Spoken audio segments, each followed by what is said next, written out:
Shalom Abracha, que Hachem vous protège, vous donne la santé, Abracha Ve'atzlacha, Amen. Aujourd'hui, nous approchons la fête de Purim, et cette fête de Purim, elle est tellement importante. C'est pas une fête où on fait des choses spéciales, c'est une fête où il y a beaucoup de lectures.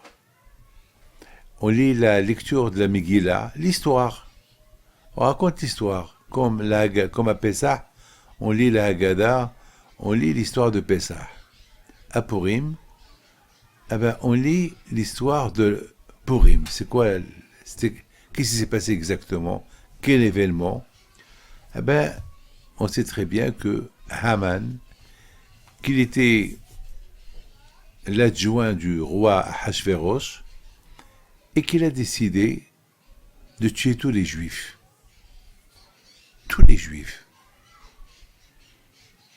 Pour quelle raison? Malheureusement, il n'y a pas de raison. La haine. La haine, c'est tout. Et les juifs, qu'est-ce qu'ils vont faire? Ils ont prié. C'est l'arme. L'arme qu'ils ont, c'est la bouche. La prière. Et heureusement que Hachem, il a prévu déjà cet événement avec un autre événement. C'est que le roi Ahashverosh était marié avec une juive. Mais le roi Ahashverosh ne savait pas qu'elle était juive. Et il a beau lui dire quelle religion tu es, d'où tu viens, d'où tu es, elle ne lui dit pas. Elle lui dit, un jour je te dirai. Il a pris un gros risque. Parce que le roi Ahashverosh, il aurait pu la divorcer ou la tuer, comme qu'il a fait à sa première femme. Comme qu'il a fait à sa première femme, Vashti, qu'il a tuée. Bon, mais tellement que Ahashverosh, il aimait sa femme, Esther, alors il lui a dit, bon, un jour tu me diras d'où tu viens. C'est bizarre. C'est une histoire un peu bizarre. Comment un roi, il ne sait pas avec qui il est marié? On dit que c'était un roi qui était un peu gaga. Il était un peu fou. Il a tué sa femme. Pour rien. Pour des bêtises. Il lui a dit de venir nu et danser nu devant tout le monde. Sa première femme, Vashti. Et qui était la fille du roi Nabucodonosor. C'est quand même, c'est pas n'importe quelle fille. C'est une fille d'un roi puissant. Et voilà, le roi Ahashverosh, il veut qu'elle vienne danser devant tout le monde, nue. Bien sûr, il a refusé. Et parce qu'elle a refusé, il l'a tuée.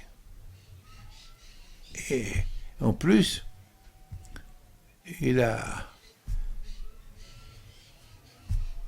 Et ses amis, son entourage, ils ont décrété que toutes les femmes du monde entier, ils font la queue pour voir si elle va tomber amoureuse d'une fille ou elle va lui plaire une fille. Et même Esther, elle est obligée de venir au palais. Il y a ceux qui disent qu'elle était belle, il y a ceux qui disent qu'elle n'était pas belle. Mais Hachem lui a donné une beauté spéciale. Et Akash il a préparé la guérison avant le coup. Il s'est marié avec elle finalement. Écoutez très bien ce que je vais vous dire. Imaginez-vous que si Ahashverosh il savait, le roi Ahashverosh savait que la reine Esther était juive. Alors Haman, il aurait pu comploter quelque chose contre elle pour la tuer. Et après, il va s'attaquer aux Juifs. Mais il était très intelligent. Mordechai, il a dit, qui était l'oncle de Esther, il a dit, tu dis pas qui tu es. Un jour, je te dirai. Il a pris un gros risque. Et Ahashverosh, il a accepté. Et lorsque Haman il a décrété de tuer tous les Juifs, Il ne savait pas que Esther était juive. Il ne savait pas que Esther était juive. Là, il s'est passé quelque chose de magnifique. Il s'est passé que les Juifs, ils ont commencé à prier à Hachem. Prier à Kadosh Baruch Hu. Parce que Hachvérosh et Haman, ils ont décrété les deux que le 13 et le 14 Adar de l'année prochaine, tous les Juifs, ils vont être assassinés. Et tout le monde était prêt. Ils ont préparé les armes pour tuer les Juifs. Ils avaient 1 an. Heureusement que il y avait 1 an. Mordechai va chez Esther. Et Esther, c'est le moment d'aller chez ton mari, le roi Hachvérosh, et de lui dire que tu es juif. Et que Haman veut tuer tous les juifs, il veut tuer tes parents, ta famille. Mais avant de faire ça, il faut rendre jaloux ton mari. Alors, qu'est-ce qu'elle fait, Esther? Un jour, elle va chez son mari. Vous savez, à l'époque, comme je vous ai dit, le roi Hachvérosh était fou. Même sa femme qui vient le voir, il faut un rendez-vous. Vous imaginez, ma femme, il faut qu'elle fait rendez-vous avec moi pour qu'elle vienne me voir. Mais je suis son mari, c'est ma femme. Le roi Hachvérosh était fou. 1 an, elle n'est pas venue le voir.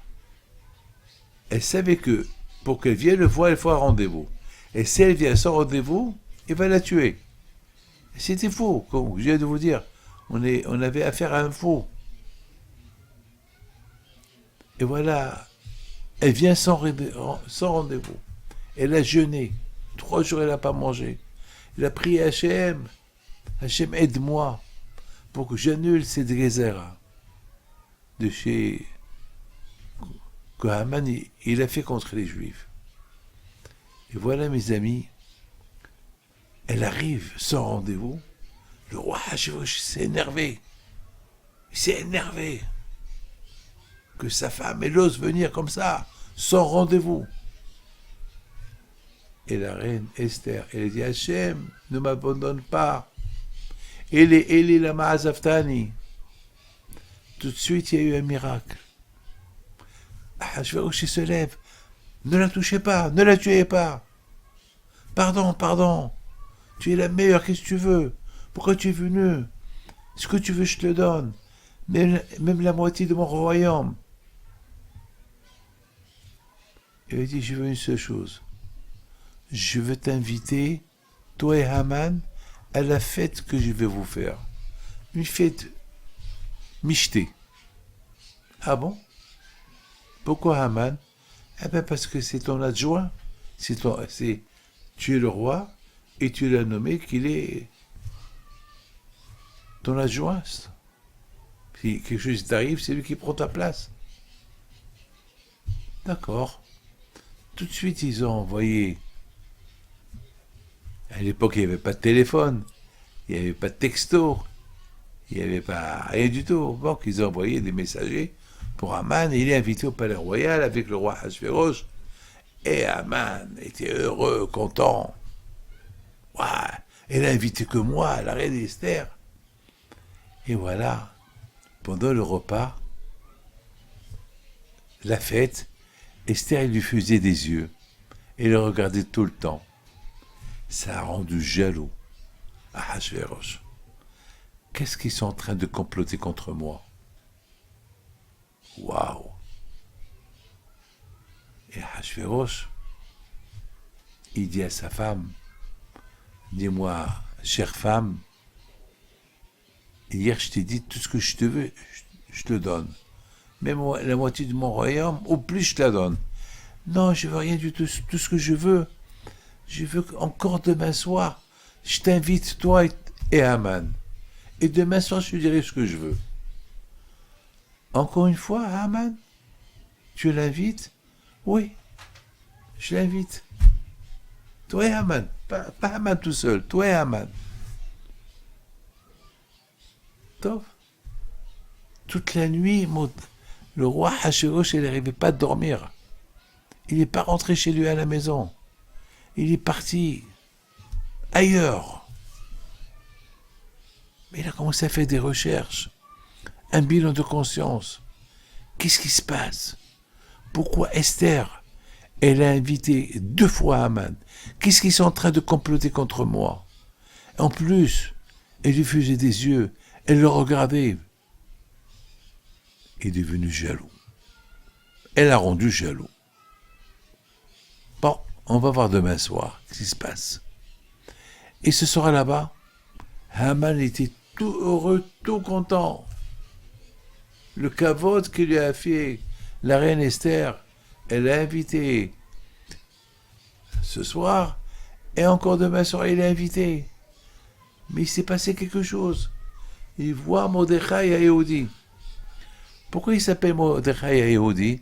Mordechai le juif, l'oncle de Esther, parce que Mordechai n'avait pas honte d'être juif. Malheureusement, il y a beaucoup de gens qui ont honte de montrer qu'ils sont juifs. Et Mordechai Yehudi, même que c'était très dangereux à cette époque-là, puisque Haman a décrété de tuer tous les juifs, alors les juifs ils se cachaient. Mordechai ne s'est pas caché. Il avait toujours la kippa sur la tête. Oh, Mordechai Yehudi. Mordechai, il a affirmé son judaïsme. Il n'a pas peur. Et vous savez, Haman, il avait la Avodah Zara, l'idolâtrie sur lui. Comme ça, chacun qui se prosterne devant lui, il se prosterne devant la Avodah Zara aussi. Ça veut dire, il faut reconnaître ce que je porte sur moi. Et Mordechai, Mordechai, non seulement qu'il n'a pas eu honte de montrer son judaïsme, mais Mordechai, il ne se prosterne pas devant Haman. Et là, Haman, il s'est énervé.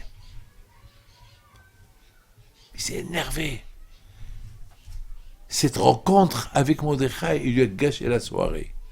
Il rentre chez lui, il dit à sa femme, avec tout le kavod qui m'a fait le roi Hachvérosh, et Esther qui m'a invité ce soir, elle n'a invité que moi, et demain soir encore je suis invité, mais regarde ce juif-là, ce Mordechai-là, qui m'a humilié, alors que le roi a dit que tout le monde doit se prosterner devant moi, lui ne se prosterne pas devant moi. En plus, il était à mon passage.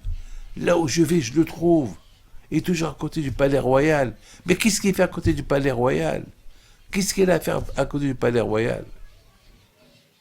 Alors, sa femme et sa fille et ses copains qui sont venus chez lui tous tard dans la nuit pour lui donner des éloges. Waouh!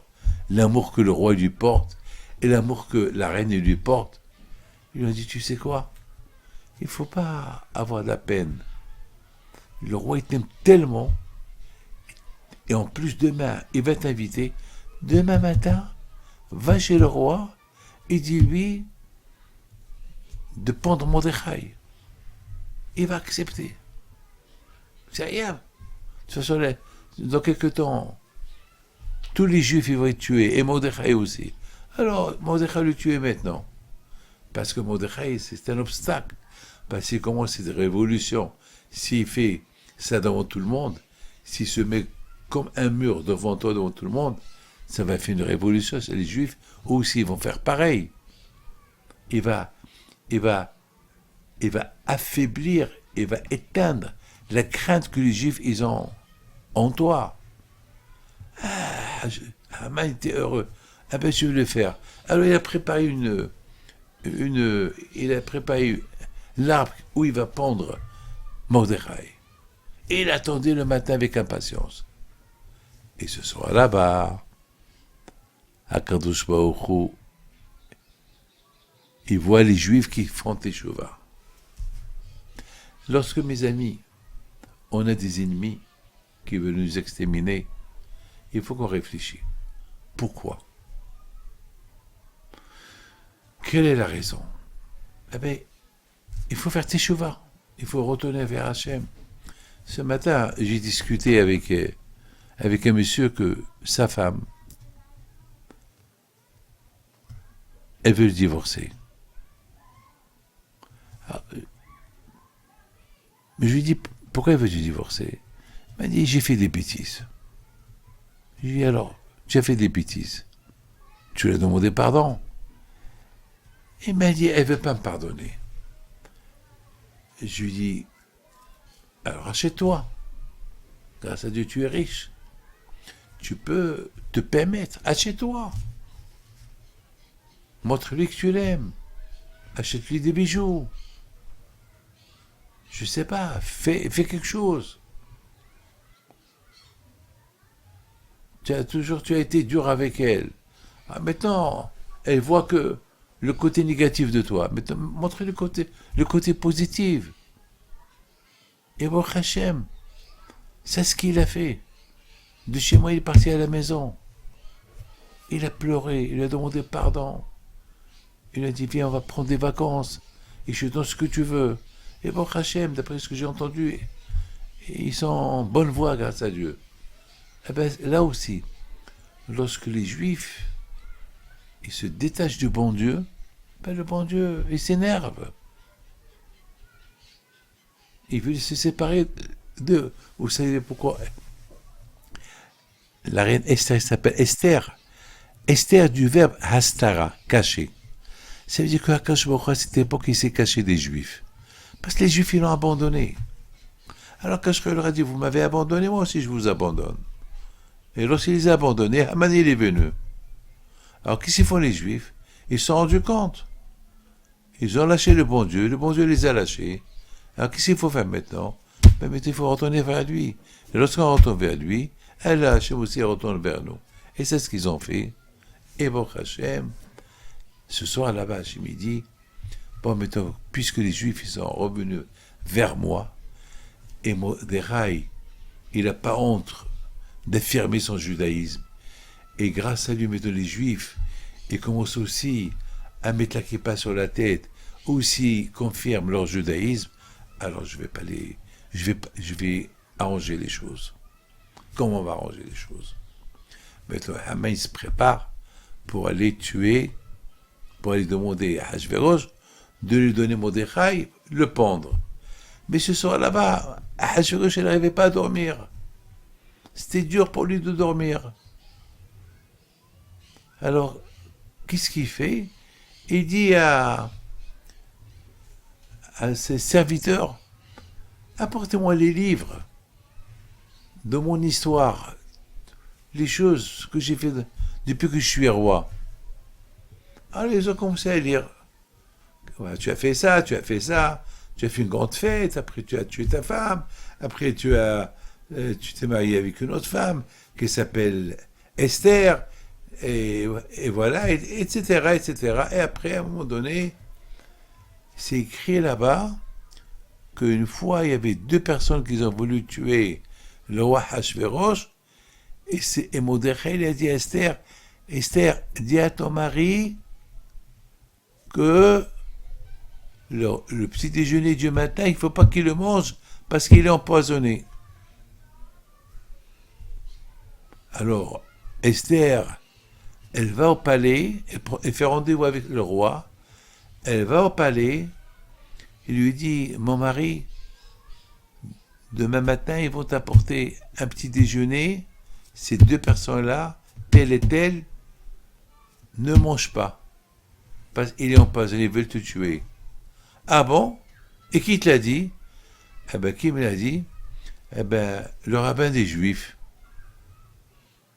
Lorsque je suis sorti pour faire mes achats, il y a un grand rabbin qui s'appelle Mordechai, il a une grande barbe blanche, il m'a dit, tu dis à ton mari, le roi, que tel et tel, il veut le tuer demain matin,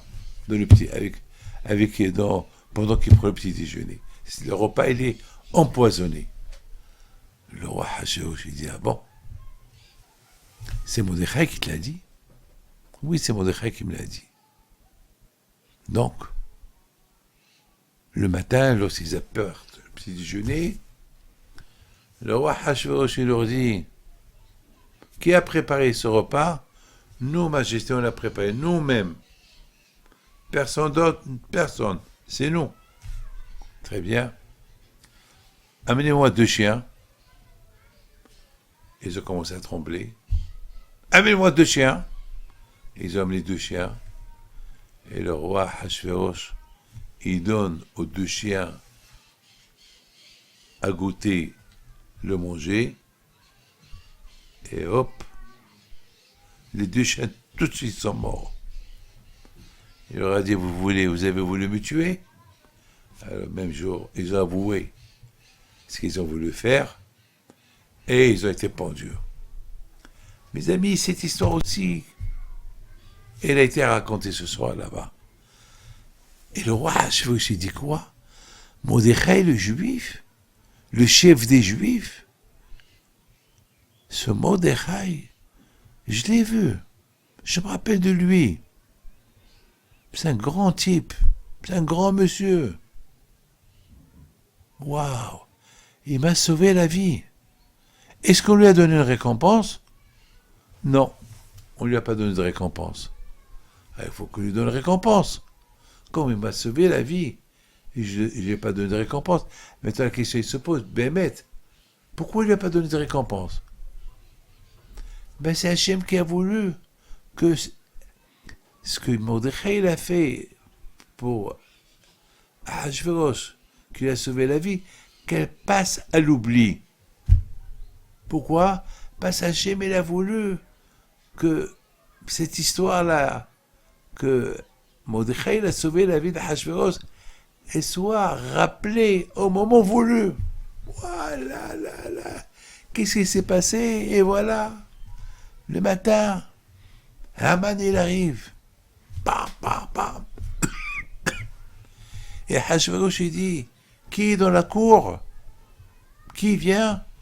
De bon matin, Haman. Haman tout de suite, il réfléchit. Qu'est-ce qu'il veut Haman de bon matin? Ma femme, elle l'a invité 2 fois. Ils se font les yeux, ils se regardent trop. Qu'est-ce qu'il veut de moi? Il arrive. Oui, Haman, qu'est-ce que tu veux? Eh ben, je suis venu te demander un service. Je lui dis, quel service? Tu viens de bon matin? Oui, c'est très important pour moi. Tu es mon meilleur copain. Moi, je suis ton copain, je suis ton roi, il lui dit. Oui, mais je suis ton adjoint. D'accord, qu'est-ce que tu veux? Je suis venu pour une raison précise. Je suis venu pour... Tu me donnes la permission de pendre Mordechai. Pendre Mordechai. Très bien. Mais avant de te donner la permission de pendre Mordechai, je te pose une question. Si je veux honorer quelqu'un, de quelle façon je vais l'honorer? Alors Haman, il s'est dit, le roi, il veut honorer quelqu'un. Est-ce qu'il peut honorer quelqu'un plus que moi? Je lui ai dit, pour honorer ce quelqu'un, tu lui mets la couronne sur sa tête et le cheval du roi, et dans toute la rue de Shoshan, on va crier devant tout le monde, c'est le monsieur que le roi a choisi. C'est le monsieur que le roi, il aime. Ah bon. La couronne. Très bien. La couronne. Et Hachvérosh, il pense, il veut ma couronne. Il veut prendre ma place. Lui et Esther, ils complotent un complot contre moi. Alors il dit, tu sais quoi? Tu viens pour chercher, pour avoir la permission de pendre Mordechai, celui qui m'a sauvé la vie. Celui qui m'a sauvé la vie, il y a quelques années, tu veux le pendre. Alors ce que tu as demandé, tu le fais à Mordechai. Prends la couronne, prends les vêtements, prends mon cheval et va chez Mordechai. Je ne sais pas où ce qu'il est, tu sais où ce qu'il est. Va et honore-le, habille-le. Mes amis, Haman, il allait mourir de crise cardiaque. Mes amis, c'est ça le miracle. Tout ce que Haman il a voulu faire aux Juifs, ça s'est transformé sur lui. Et grâce à Dieu, le soir là-bas, toute la ville de Shoshan, elle était en feu. Comment Haman, l'adjoint du roi, il crie dans la rue en montrant. Il pointe sur Mordechai. C'est Mordechai, c'est lui, le bien-aimé du roi Hachvérosh. Les Yehudim, les Juifs, ils ont commencé à voir ce miracle. Alors, des choses qui changent. Les choses qui changent. Maintenant, le soir, il arrive. C'est le soir qu'il arrive que le roi Hachvérosh, tout de suite, il envoie des gens pour chercher Haman. Haman, il arrive. Et la reine Esther, elle leur sert du vin. Et et bien sûr, Haman, sa tête était ailleurs. Il ne peut pas oublier ce qui s'est arrivé aujourd'hui. Son ennemi numéro 1, Mordechai. Son ennemi numéro 1.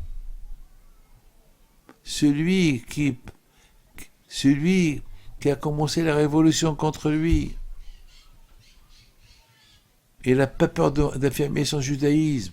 Il ne se procède pas devant lui. Et en plus, maintenant tous les Juifs, ils étaient là pour la calmer. Ils applaudissaient. Tous les Juifs de Shoshan, ils ont vu comment j'ai été humilié, moi qui l'adjoint du roi. Maintenant, le roi Hachvérosh, il dit à Haman, alors comment c'était la journée? Majesté, tu m'as tué. Je préfère mourir que de vivre. Mon pire ennemi, Mordechai, il est devenu presque roi. Il a mis la couronne, ta couronne, tes vêtements, ton cheval. Et c'était moi qui disais devant tout le monde, c'est lui que tu choisis. Et moi qui est ton adjoint. Au même moment, le roi Hachvérosh demande à Esther, ma chère reine, voilà, j'ai accompli ce que tu veux. On est venu chez toi hier soir avec Haman. On est venu encore chez toi avec Haman. Maintenant, c'est quoi ta demande? Qu'est-ce que tu veux? Pourquoi tu es venu? Hier matin, avant-hier matin, tu as risqué ta vie pour me voir. Heureusement, je ne t'ai pas tué. Tu m'as dit que tu avais des choses à me dire. Et tu nous as invités. Alors, qu'est-ce qu'il y a à me dire? Majesté, je te demande une faveur. Je te demande une faveur.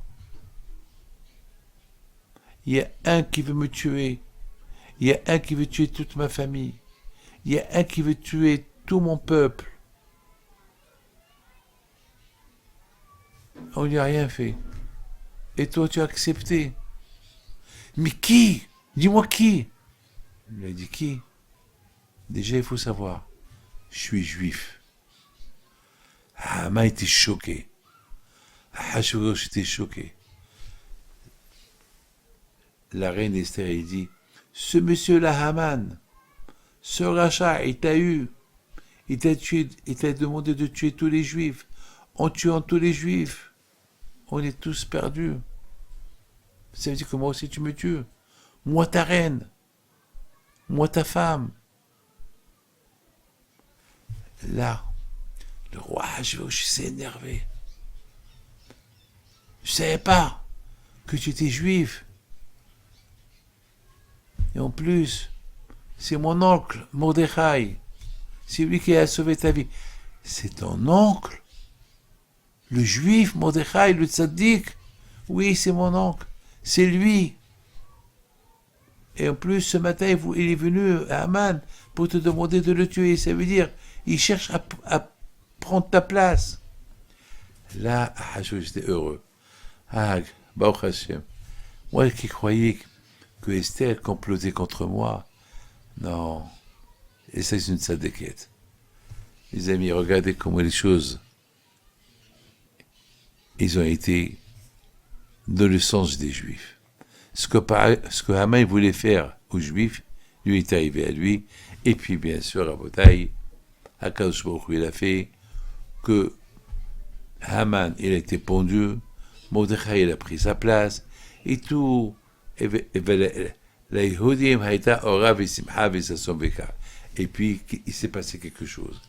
Il s'est passé que tous les Juifs, ils ont fait une grande teshuva. Une très grande teshuva. Une très, très grande teshuva. Ils ont fait une grande teshuva. Ils ont accepté la Torah. Et puis, Esther et Mordechai, ils ont décrété que chaque année, on fait la fête de Purim, et on fait la tzedaka, et on donne, et on récite l'histoire de Purim, l'histoire de Haman, ce qu'il a voulu faire aux Juifs. Ah, maintenant, je vous pose une question. Quelle est la raison pourquoi on doit lire l'histoire? Pourquoi, grâce à Dieu, depuis la création du monde, toujours le peuple juif a souffert. Quelle est la raison que la fête de Purim, elle est très spéciale? On fait la fête de Purim et on lit la Megillah, on lit l'histoire de Haman qui a voulu tuer les Juifs, et après, Baruch Hashem, tout est rentré en ordre. Mes amis, la chose, elle est simple. On lit cette histoire pour se rappeler d'une chose, que lorsque on s'éloigne du bon Dieu, le bon Dieu s'éloigne de nous, mais il ne ferme pas la porte. Il tape. Il envoie des messages pour qu'on retourne vers lui.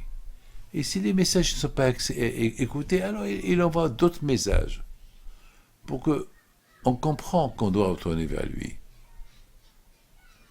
Et mes amis, c'est ça l'histoire de Purim. L'histoire de Purim, c'est pour nous rappeler que beaucoup des fois, on voit presque la fin du peuple juif. Et au moment que les Juifs, ils se repentent, ils demandent pardon à Dieu, ils retournent vers Dieu, eh bien Hachem, il va tout faire. Il va changer les données. Il va changer l'histoire pour que l'histoire devienne normale et bien. Vous vous rendez compte, mes amis? Le plus important de cette histoire de Purim, c'est ne pas oublier que Hachem il est là, que Hachem il surveille. Même lorsqu'il y a Hastarat Panim, même lorsque on provoque que Hachem il va se cacher de nous. Avec la teshuva, la pénitence, on demande pardon à Dieu, il va revenir vers nous, avec les portes ouvertes. Et ceux qui ont voulu nous faire du mal, eh ben c'est eux qui vont l'encaisser. Alors les Juifs, ils se sont renforcés dans la Torah. Kiblo. Ils ont décidé que, comme si on a reçu la Torah aujourd'hui, on est comme si c'est Shavuot, comme si c'est Matan Torah. Et mes amis, une chose est certaine, qu'à Purim, on fait la tzedaka. On fait la tzedaka. C'est la fête de Purim, c'est la fête de la tzedaka. On dit « tzedaka tatzimi mavet ». Moi, je n'ai pas beaucoup compris. Pourquoi à Purim, on doit faire la tzedaka? Eh bien, mes amis, il faut savoir une chose.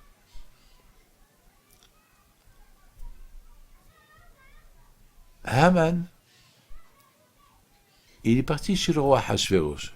Il a dit, je vais acheter les Juifs. Je te donne 10 000 shekels. Voilà, je donne 10 000 shekels. À l'époque, 10 000 shekels, c'était une somme colossale. Une somme colossale. Mais c'était des shkalim, des shekels. Alors vous savez, pourquoi 10 000, 10, le chiffre 10? Le chiffre 10 qui représente les 10 commandements. Et lorsqu'on ne fait pas les 10 commandements qui représentent, lorsque Hachem nous a donné la Torah, il nous a donné 10 commandements. Et les 10 commandements, ils représentent toute la Torah. Toute la Torah. Et malheureusement, après qu'on a reçu les 10 commandements, les Juifs, ils ont fait le veau d'or. Moshe Rabbeinu est parti au ciel pour apporter la Torah. Ils se sont trompés de date, ils ont fait le veau d'or. C'était des Égyptiens qui se sont convertis au judaïsme, c'est eux qui ont fait le veau d'or. Alors le bon Dieu était en colère. Il dit comment? Avec tout le bien que je vous ai fait, vous m'avez changé, vous avez fait un veau d'or, un intermédiaire entre moi et vous. Après tout, c'était que 3000 personnes qui ont fait ça, pas tous les Juifs. Mais étant donné que tous les Juifs, ils se sont pas révoltés contre ces 3000 personnes-là, ils auraient dû les empêcher. Ils étaient des millions de Juifs, ils auraient pu les empêcher.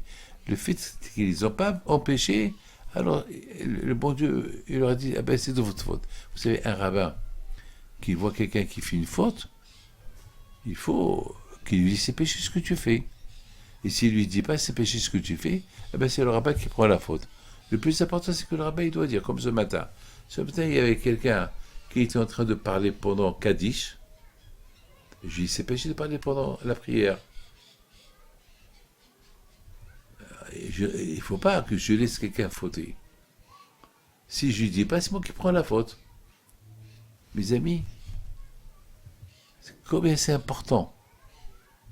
Combien c'est important de savoir que Hachem était en colère contre tous les Juifs. Parce qu'ils auraient pu empêcher ces 3000 personnes qui se sont converties au judaïsme, qu'ils ne les laissent pas faire le veau d'or.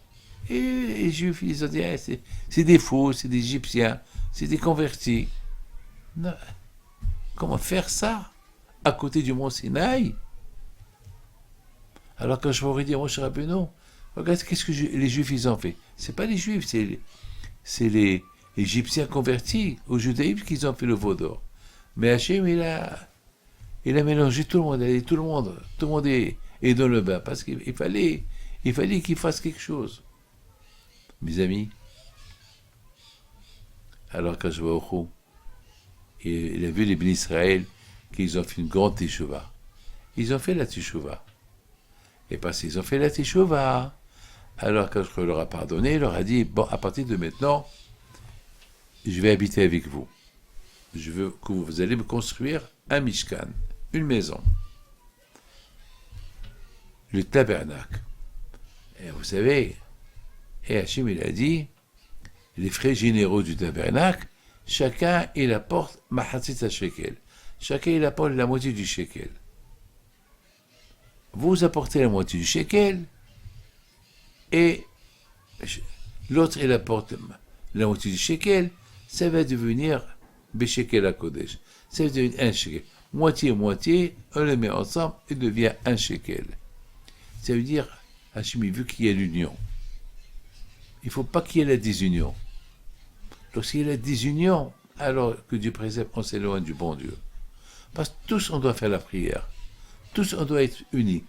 Tous les Juifs, ils doivent être unis pour donner des éloges à Akadosh Baruch Hu. Prier à Hachem. Et lorsqu'on est désunis, alors, vous savez, un roi, c'est important pour lui que tout le monde l'aime. Lorsque tout le monde est derrière le roi aussi est derrière. Mais lorsque dans le peuple, il y a la désunion, donc le roi, il règne sur un peuple désuni. On ne va pas l'écouter. C'est pas, le roi, il veut du calme, il veut l'union. Donc Akadosh Baruch Hu, il a été très intelligent. Mettons que vous m'avez construit une maison de votre argent, vous allez vous sentir responsable. Responsable de vos actions. Vous allez être responsable de l'autre. Lorsqu'il y a l'union, alors chacun il fait cas de l'autre, chacun fait attention avec l'autre. Mais lorsqu'on n'est pas unis, chacun pour soi, alors il y a beaucoup de gens qui disent chacun pour soi et Dieu pour tout le monde. C'est pas vrai. C'est pas vrai. Lorsqu'il y a chacun pour soi, le bon Dieu n'est pas avec tout le monde. Parce que le bon Dieu, lui aussi, il quitte, il s'en va. Mais lorsqu'on voit, lorsque Hachem, le bon Dieu voit chacun pour l'autre, alors Hachem il dit, alors moi aussi je suis avec vous. Moi aussi je m'associe avec vous. Alors Hachem il a dit, faites-moi un sanctuaire de votre argent et je vais résider en vous. Je ne vais plus vous quitter. Et pour les frais généraux de ma maison, du Beth Amikdash, alors chacun va porter la moitié. C'est pas grand-chose. Il y avait des milliardaires qui pouvaient donner toute la somme. Quand je a dit non. C'est pas la peine d'apporter toute la somme. Chacun il apporte la moitié. Le riche, il apporte la moitié du shekel. Le pauvre, il apporte la moitié du shekel. Je ne veux pas plus. Je ne veux pas plus. Mes amis, Hachem, il dit à Moshe Rabbeinu, tu vois, je veux une pièce comme celle-là. Mahatzit shekel b'shekel hakodesh. Hachem, il n'a pas montré que la moitié de la pièce en feu. Il a montré une pièce. Mais Hachem, il a demandé la moitié de la pièce. Ben oui, toi tu apportes la moitié, l'autre tu apportes la moitié, ça devient une pièce de feu. Le feu, c'est l'amour. Chacun, il est concerné du problème de l'autre. Ou bien, on peut dire, toi tu apportes la moitié, et Hachem, il t'apporte la moitié. Mes amis, lorsque vous faites du bien, Hachem, il vous rend votre bien. Donc, moitié-moitié. Vous donnez une petite pièce, quand je vous donne la vie, quand je vous donne la santé, quand je vous donne tout. Mes amis, à la fête de Purim, on doit tous se sentir un peuple uni. Pourquoi? Parce que pourquoi Haman il a voulu tuer tous les Juifs? Parce que les Juifs ils étaient désunis. Chacun il faisait ce qu'il voulait. C'est ça le problème. Alors lorsque chacun il fait ce qu'il veut, il n'y a pas d'union. Mes amis, regardez, on rentre à la synagogue. On est tous ensemble pour prier à Kadosh Baruch Hu. Mais si on rentre à la synagogue, chacun il parle, et chacun il tourne la tête à l'autre, et on ne dit pas Shabbat Shalom à l'autre, c'est la désunion. C'est mieux de ne pas rentrer à la synagogue. Vous êtes en train, Hachem n'est pas là-bas. Hachem il se trouve là où toi et les autres se trouvent. Là où tout le monde se trouve, Hachem il se trouve. Mais si tu te trouves tout seul dans une synagogue, tu t'en fous des autres, alors Kadosh Baruch Hu, il s'en fout de toi, il n'est pas avec toi aussi. Une fois je suis rentré à la synagogue, il y avait quelqu'un qui me faisait la tête. J'ai pas compris pourquoi il me fait la tête. J'ai pas compris. Il a fallu que, j'attends après la prière, je dis ça va, tout va bien. Il m'a dit oui ça va. Je dis mais tu me fais la tête. Je comprends pas pourquoi. En général, chaque fois que tu passes, tu me dis bonjour. Ça, c'était après le mariage d'un de mes enfants. Il me dit, mais j'ai de la peine, pourquoi vous ne m'avez pas invité? Je dis, pourquoi vous dites ça? Si je vous ai invité, peut-être vous n'avez pas reçu la lettre. Peut-être elle a été perdue dans la poste. Mais je me rappelle très bien, c'est moi qui ai écrit ton nom. Il me dit, mais j'ai pas reçu. Je dis, admettons que tu ne l'as pas reçu. Admettons que je ne t'ai pas envoyé la carte. Je t'ai oublié. Juge-moi bien. Parfois on oublie les meilleurs. Et alors? Pour ça, tu me fais la tête. Alors, si tu me fais la tête, alors tu fais la tête au bon Dieu aussi. Parce que beaucoup de fois tu pries au bon Dieu, et pour certaines choses, il ne te répond pas, alors tu me fais la tête. Mais ta vie dépend de lui. Mais t'es fou. Mes amis, 2 jours plus tard, il vient me demander pardon. il a reçu la carte. La carte était à la maison. C'est un de ses enfants qui l'a mis dans le tiroir. Il l'a pas vu. Alors, il m'a fait la tête pour rien. Beaucoup de fois, on fait la tête au bon Dieu pour rien. Alors que le bon Dieu, il nous adore, il nous aime. Parce que beaucoup de fois, ce que nous demande, il ne nous donne pas. Parce qu'Hachem, il sait ce qui est bien pour nous. Hachem, il sait ce qui n'est pas bien pour nous. C'est très important de savoir ça. Mes amis, la fête de Purim, elle englobe tout. Elle englobe l'amour du prochain. Faire attention au prochain. La fête de Purim, elle englobe que toute la raison pourquoi Haman a voulu détruire le peuple juif, parce qu'on s'est éloigné de la Torah. On s'est éloigné de la religion. Voilà mes amis, ça c'est quelque chose. C'est pour ça qu'on fête chaque année cette fête de Purim pour se rappeler.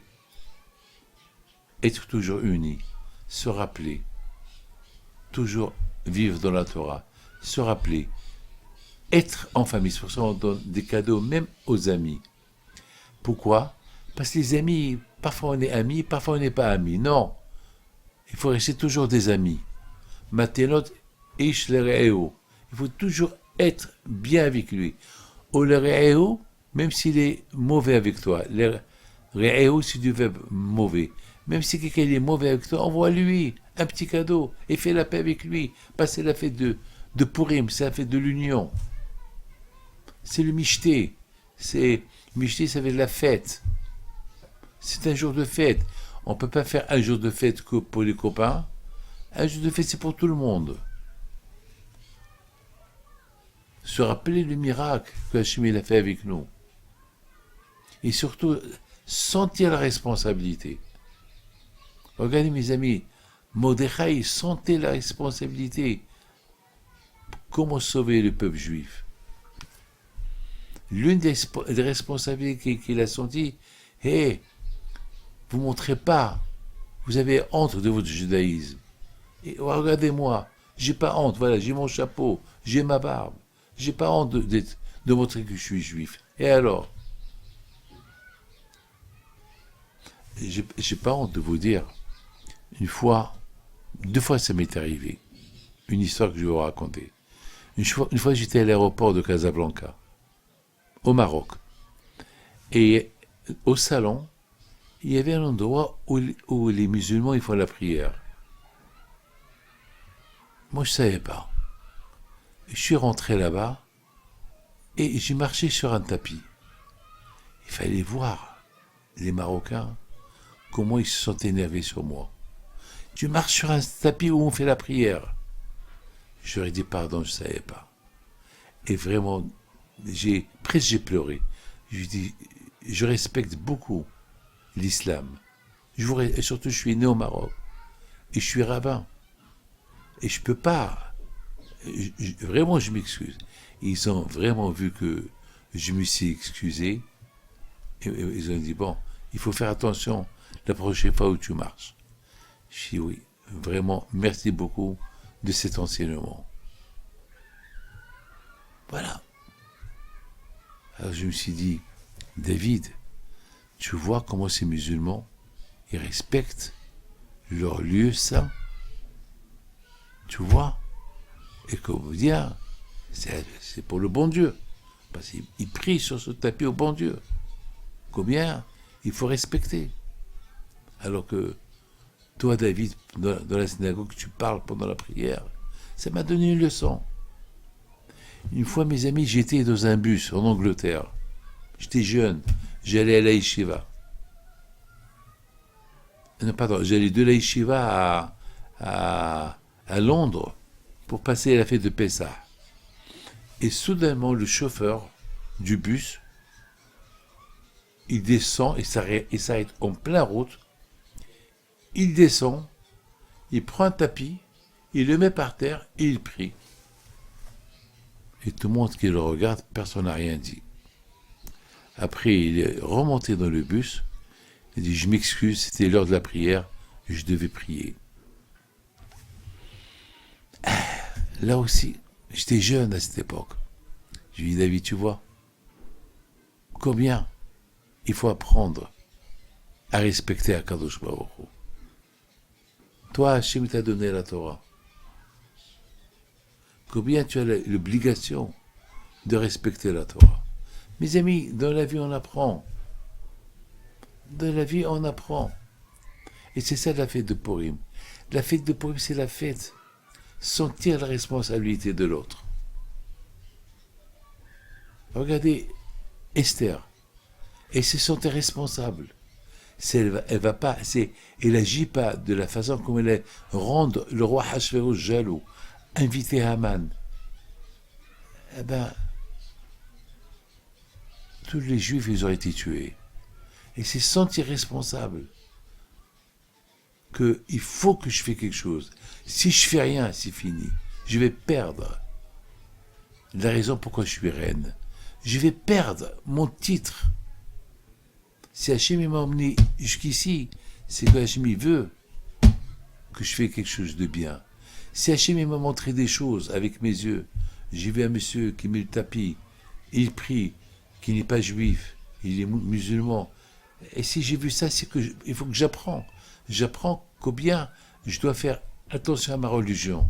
Lui, il a sa religion, moi j'ai la mienne, les deux on croit en bon Dieu, chacun il a sa façon. Chacun il a sa façon. Vous savez, j'ai reçu une lettre. Combien de fois je reçois des lettres des gens qui s'intéressent au judaïsme. Je dis, moi je ne suis pas là pour vous convaincre, pour devenir juif. C'est à vous. C'est à vous de vous convaincre vous-même. C'est pas à moi de vous. Nous, on n'a pas le droit de... On n'a pas besoin que tu deviennes juif. Reste comme tu es. Reste avec ta religion.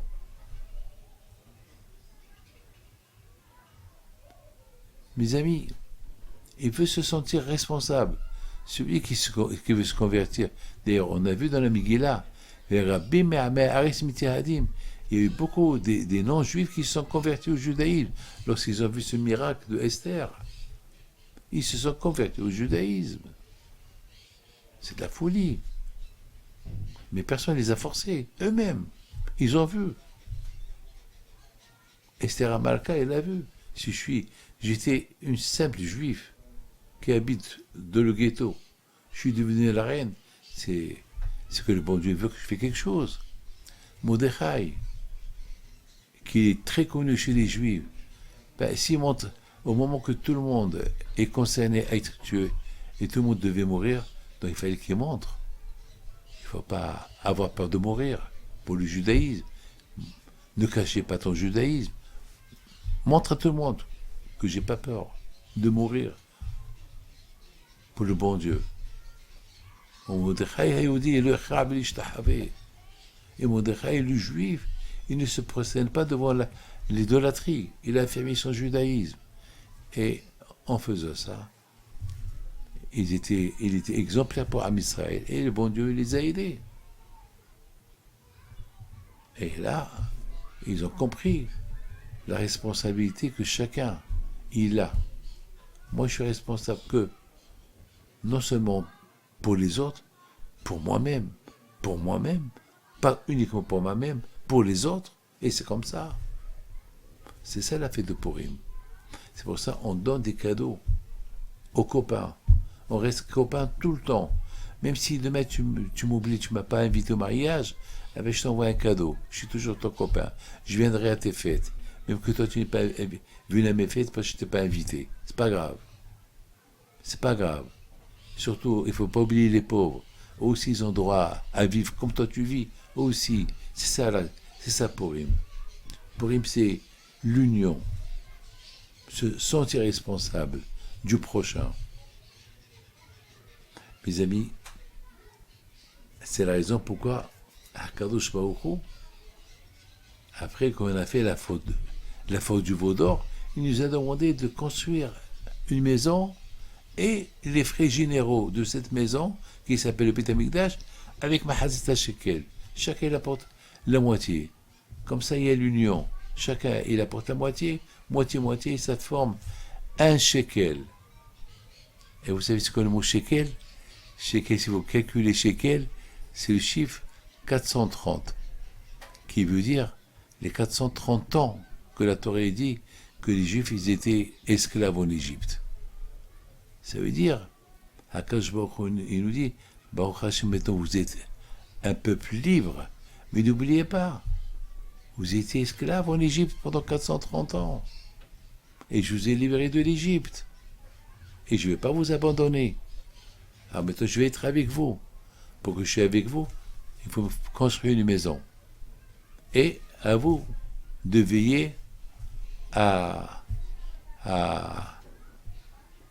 payer tous les frais généraux de cette maison. Chacun apporte pas de shekel. Et vous n'allez pas perdre. Parce que ce que vous allez donner, moi je vais vous rembourser en plus. Mais shekel à côté. Ma haditha shekel, mais shekel à côté. Toi la moitié, lui la moitié, toi la moitié, moi la moitié, et on forme un shekel, et ce shekel va devenir kodesh. Vatem, tiulim, mamlechet, kohanim, vegoy kadosh. Le passage qui dit, et vous soyez un royaume des kohanim et un peuple kadosh. Comment on devient un peuple kadosh? Beshekel à kodesh, lorsqu'on est unis. Voilà mes amis, que Hachem vous protège, vous donne la santé, bracha, amen.